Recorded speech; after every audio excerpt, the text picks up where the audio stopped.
Suspense. And the producer of radio's outstanding theater of thrills, the master of mystery and adventure, William N. Robeson. Let the AMA and the APA note, we do not wish to imply that all psychiatrists are heavies, nor that psychoanalysis is nonsense. Without psychotherapy, a lot of us would be dead, or worse, so sick that death itself would be a welcome surcease. So listen to Headshrinker, starring Miss Nina Foch and Mr. Helmut Dantine, which begins in just a moment. Come on and go, go, go in a Plymouth, a go-kart through and through. You really go, go, go for a Plymouth, and Plymouth will really go for you. 15 minutes behind the wheel. That's all it takes to convince you that the 59 Plymouth's really got it. Got the newest of new design, new sport car handling ease, new Fury performance, new get up and go. Just tell your Plymouth dealer you want to sample the go. Then you turn the key and Plymouth's new Golden Commando V8 leaps into life. Now you just push a button and go on your way to the most fun-filled 15 minutes of your driving life. See your Plymouth dealer. Take your fun drive in the 59 Plymouth real soon. You really go, go, go for a Plymouth, and Plymouth will really go for you. And now, Headshrinker, starring Miss Nina Foch and Mr. Helmut Dantine. A tale well calculated to keep you in suspense.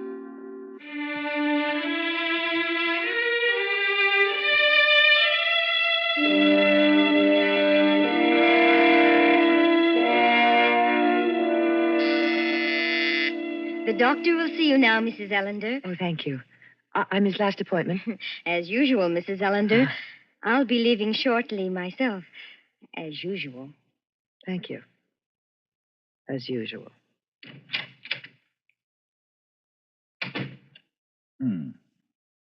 Well, how are you this afternoon? All right, I guess. The couch, or may I sit down? The couch, I think. Your associations seem to flow more freely on the couch. All right. You're the doctor.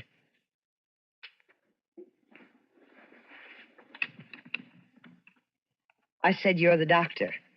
I heard you. Well, that's supposed to be funny. Is it? Well, you laughed the first time I said it. The first day I came here. I laugh to put you at your ease. I had heard it before. You've heard everything before, haven't you, Doctor? Does it seem that way to you? Everything but this. What? I'm going to kill you. When? Before this hour is over. Why? Oh, look at your notes, Doctor. You've taken any notes while you've been scratching away behind me all these months? I don't know, maybe you've just been doodling. Maybe you're drawing pictures. Yeah, that's probably it. Dirty pictures. That must be quite a file you have on me. Ruth Ellender, manic depressive, compulsive obsessoid, check and double check neurotic. How long have I been turning myself inside out for you? How long have I been doing my psychic striptease for you? How many hours have I spent on this couch?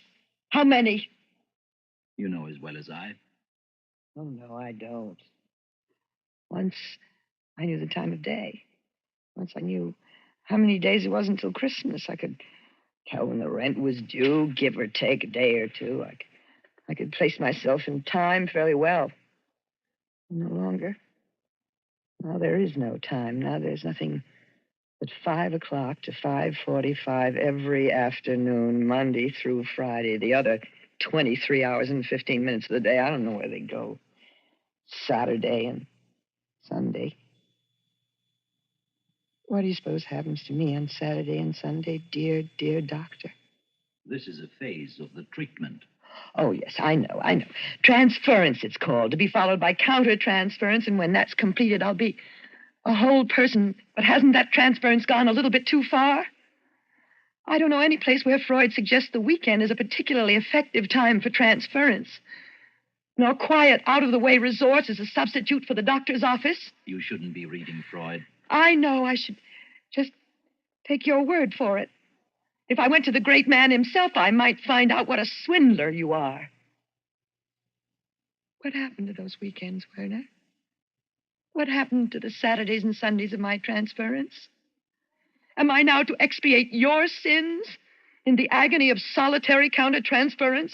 Each patient requires his own kind of treatment. And some other patient needs the weekends. Is she as pretty as I am? As intelligent? As sick? If you are dissatisfied with the progress of your therapy, you are free to quit at any time. Quit? Oh, no, Werner. I can't quit. You know I can't quit. I love you, Werner. Heaven help me. I love you.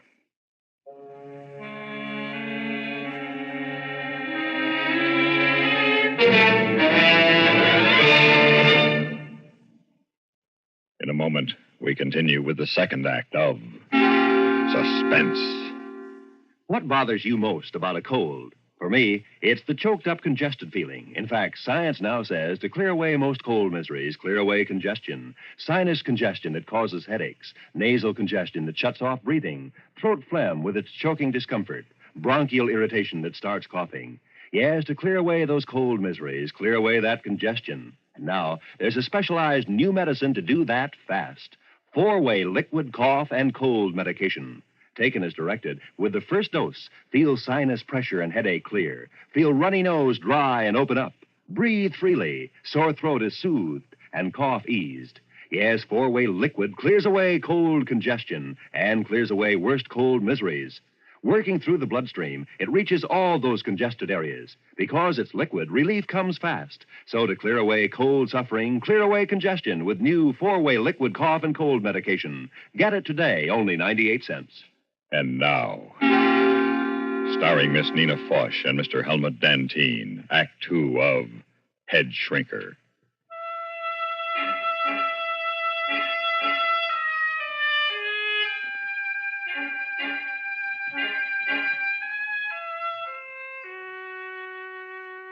Love. I said I loved you. What is love, Doctor? What is it to you? What is it to me? What is it to me? Always you answer a question with a question. There was a Greek who did that once. Socrates? That's right. You're a lot like him, Doctor, and you know what happened to him. And why. Aren't you projecting? Projecting? I gave up little boys when I stopped being a little girl. You were speaking of love. I was a little girl once. Seems strange, but I was. I was Daddy's little girl. I'd run down the walk to meet him in the late afternoon, screaming, Daddy's home, Daddy, Daddy's home. He'd sweep me up in his arms and kiss me. His cheek would be all scratchy against mine. His mustache would tickle. And he smelled funny, but nice. Sweaty and the sweet, bitter breath of a pipe smoker. The smell of a man. We had so much fun together. In evenings, I would curl myself up in his lap while he was reading the paper. He never minded a bit. And on Saturdays, when it was raining, I'd hang around his workbench in the garage while he was building something. Sawdust and wood shavings. Well, they're man smells, too, you know, Daddy. Daddy, Daddy, Daddy, dear Daddy. Daddy, you know what I'd like to do next Saturday? I'd like to go to the beach with you. Will you take me, Daddy? Please take me. Will you? We'll go down early in the morning. We'll stay all day, and we'll have lots and lots of hot dogs. And... Oh, no, Daddy, just you and me. We don't want Mother along. Why did it stop? Why did it have to stop? Why can't I sit in your lap anymore, Daddy? Why? Why, Daddy? Why, Daddy? Daddy? Why? Here, Why can't I will sit give you in your- something to quiet you. I don't want any of your shots. I don't need your fancy magic medicine with the unpronounceable name. I want my Daddy.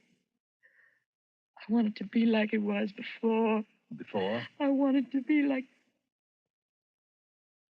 before I was 11 or 12.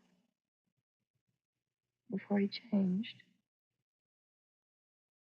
He changed suddenly, all at once. He wouldn't let me curl up on his lap anymore. He'd push me and tell me I was a big girl now. He'd act embarrassed, as if he were almost ashamed of me. Probably not ashamed, but certainly embarrassed. You were growing up. I didn't want to grow up. I didn't ask to grow up. I wanted to be Daddy's little girl. That's all I ever wanted. I want all those boys in school. And later, I smelled like milk. Milk that was turning sour, not pipes and sawdust and sweat. My cheeks weren't scratchy. They were just boys. Yet you married one of them. Well, yes, I knew I'd marry him from the moment I met him at that party during the Christmas holidays. We started going around together once a week, then twice a week. And soon we were seeing each other every night. And then he would call me his princess. And he was my knight on a white horse. And we were married in church. I was a June bride. And Daddy gave me away.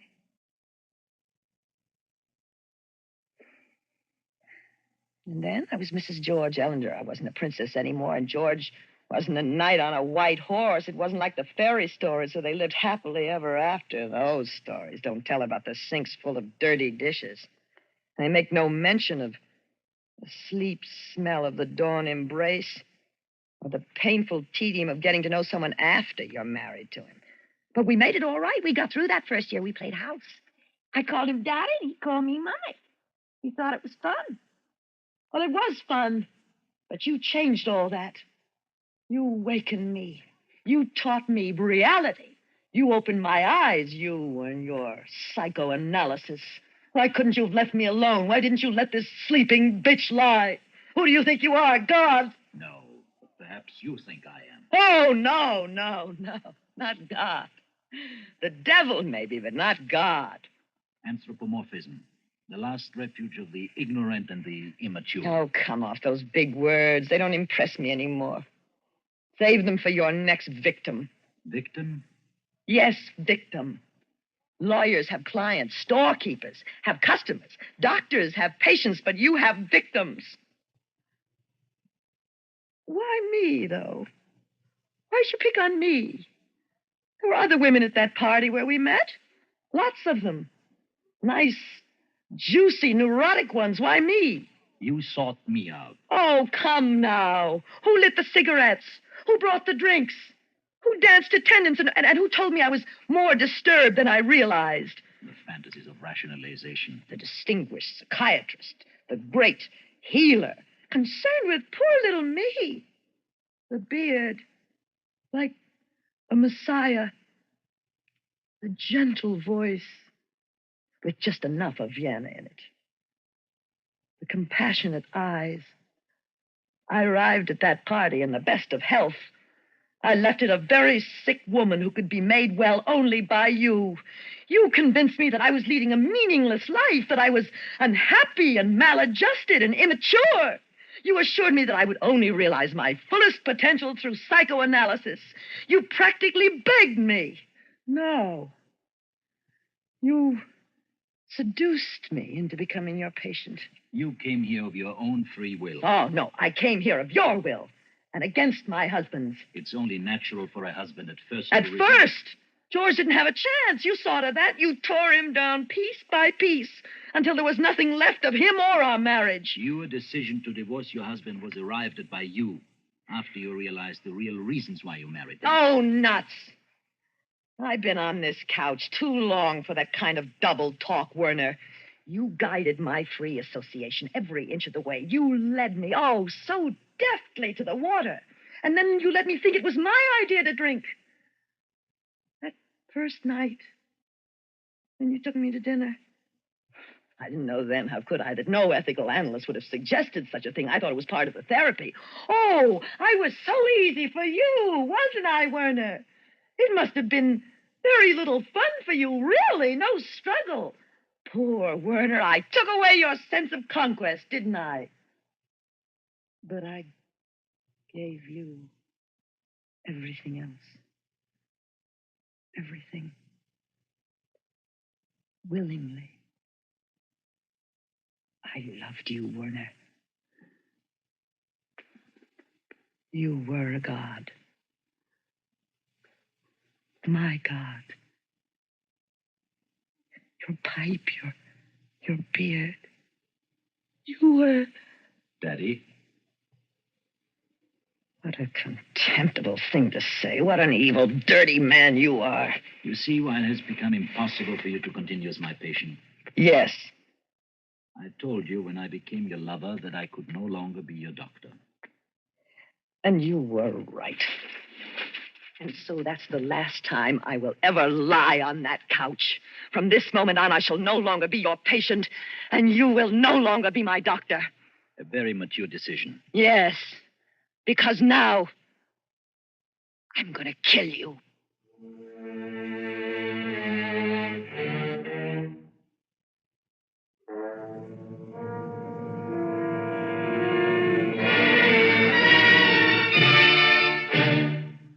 In a moment, we continue with the third act of Suspense. Once upon a time, the man with the fastest horse was the best newsman. Those were the days when everything traveled slowly, and just getting the news through it all was an accomplishment.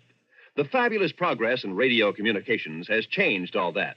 Today, we can hear what's happening anywhere within moments of the event itself. And with this change has come a new criterion for good news reporting. Swift communications aren't enough. How good is the man at the mic? What can he tell us of why the event took place? The meaning of the event in our own lives, its meaning elsewhere in the world. Those are the questions we want answered now. And those are the questions distinguished CBS newsmen are eminently qualified to answer. CBS newsmen are more than widely traveled news reporters. They are men with thoughtful, probing minds that are put at your service. Every news service has fast horses these days, but only CBS News has men like these reporting to you regularly, bringing you more than the facts, helping you to understanding. And now, starring Miss Nina Foch and Mr. Helmut Dantine, Act 3 of Headshrinker.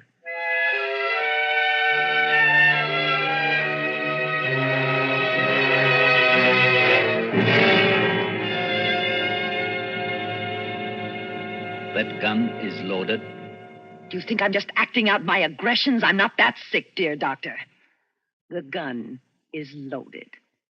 You have considered the consequences? All of them. If you take my life, society will take yours. They won't get the chance. There's another bullet in this gun. There's several. I could ring for help. Go ahead. You'll be dead when it gets here. You are quite determined to kill me? Quite. Do you feel qualified to judge, condemn, and execute another human being? As qualified as any other woman who's been rejected by the man she loved and found him not worth her loving. But I don't hate you as much as I loathe myself for having loved you. I see you now for what you are. A ridiculous little man. I wonder how you look without that beard. I wonder if you have any chin under it. Don't you think this comedy has gone far enough? It is a comedy, isn't it? And you're the comedian. The apostolic descendant of Sigmund Freud. From all our sins, dear Freud, deliver us. Thy will be done. Deliver us not into our it, and forgive our ego. For thine is the power and the superego forever and ever. And little bearded Werner is thy vicar on earth. You're becoming hysterical. Now, put that gun away and get a hold of yourself. I'm enjoying our little comedy. And my hour isn't over for 12 more minutes. It is my hour. I'm paying for it. You're insane. Insane is a legal term, not a psychiatric term. Remember, we learned that early on the couch. There is no such thing as insanity, only varying degrees of adjustment to reality. There, see how well I learned my lesson? But there's so much more I don't know. For instance, Doctor, I've often wondered why you chose psychiatry as your specialty. I've always been interested in the human mind. Honestly. Yes, how it works. Why people do the things they do. Our number one problem in this country is mental health. Yes, I know. And you're dedicated to combat this scourge at $20 an hour. That is not an exact... It's quite a racket. All that money. Plus the innermost secrets of some of the town's most prominent men and women. The ethics of my profession. Were you ethical with me? Ruth, please try to understand me. You were not just a patient. You were so much more to me. You made me a man. I know. So you told me. But you didn't tell me about the one before me. The one who tried to commit suicide after you refused to continue therapy. I've been doing a little checking. It's very interesting the things you hear around town when your name is mentioned. You know, Werner, you aren't very highly thought of in this community. What do you I'm mean? surprised no one has named you as co-respondent in a divorce case yet. How many of your patients stay married after you're through with them? What is it you have against marriage, Werner? I can't be responsible for what a person does once he learns the truth about himself. Of course you can't. A surgeon can be held responsible if he leaves a pair of pliers inside a patient after an operation. An obstetrician could be held responsible for a bungled delivery. But you can't be sued for a ruined life. It's a great out you have. The patient did it himself. Name me one patient you've made happy. Psychoanalysis does not guarantee happiness. Now you tell me. It seeks to help the individual to adjust to reality. There is no such thing as happiness. That's not what you said once. There is only the absence of angst. Translation, please. Angst, anxiety, fear.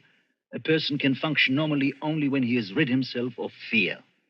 What are you afraid of, Werner? Me? Why, nothing. Then why do you hide behind that beard? Why, Aren't you afraid to look like other men, lest people realize that's all you are? Just another man. No, of course not. Why do you use your analyst couch as a lonely hearts club? Can't you meet women any other way? Are you afraid to compete with other men in the world of women? Ruth, don't say things like that. Why? Because they're true?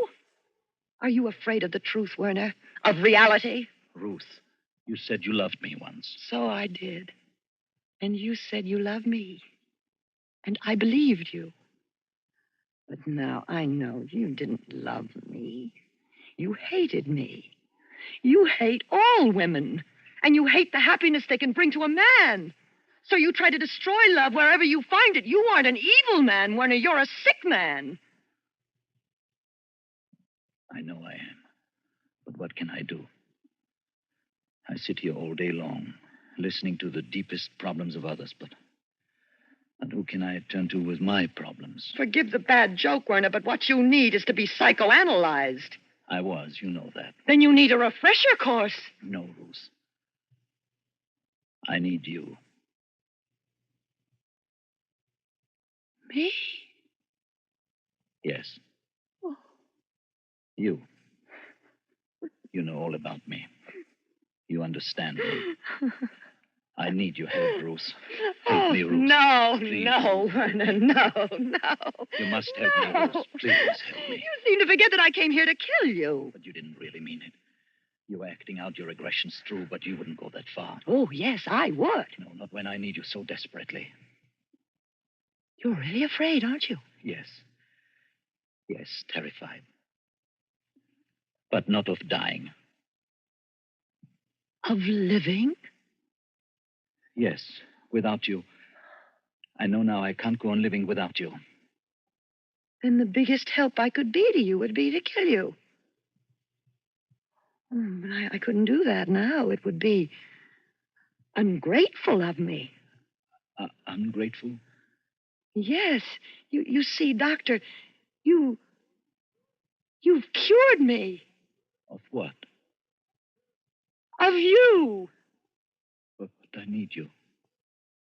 That, my dear Werner, is your problem. Well, I see my hour is nearly up. You're not leaving me. Yes. But you can't. No, you can't. Oh, yes, I can. You are no longer my doctor, my father, my lover, or my God.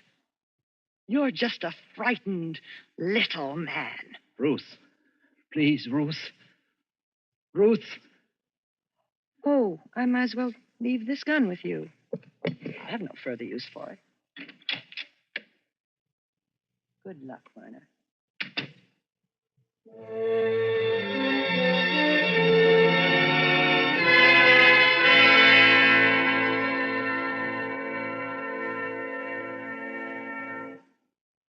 Suspense, in which Miss Nina Foch and Mr. Helmut Dantine starred in Headshrinker, written, produced, and directed by William N. Robeson. The nurse was played by Florence Hawksworth. In just a moment, a word about next week's story of Suspense.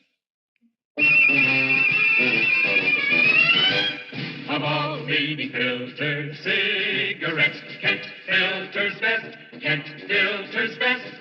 It makes good sense when you smoke Kent.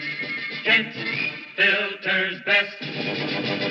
Of all of the brands of cigarettes, Kent tastes the best. Kent tastes the best. A richer taste than all the rest. Kent filters best.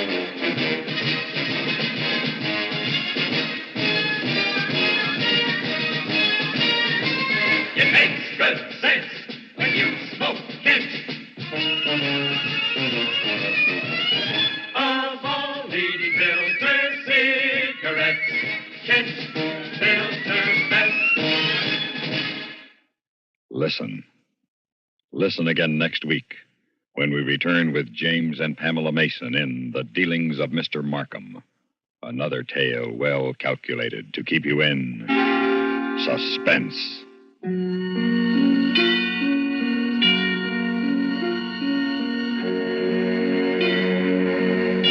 This is the CBS Radio Network.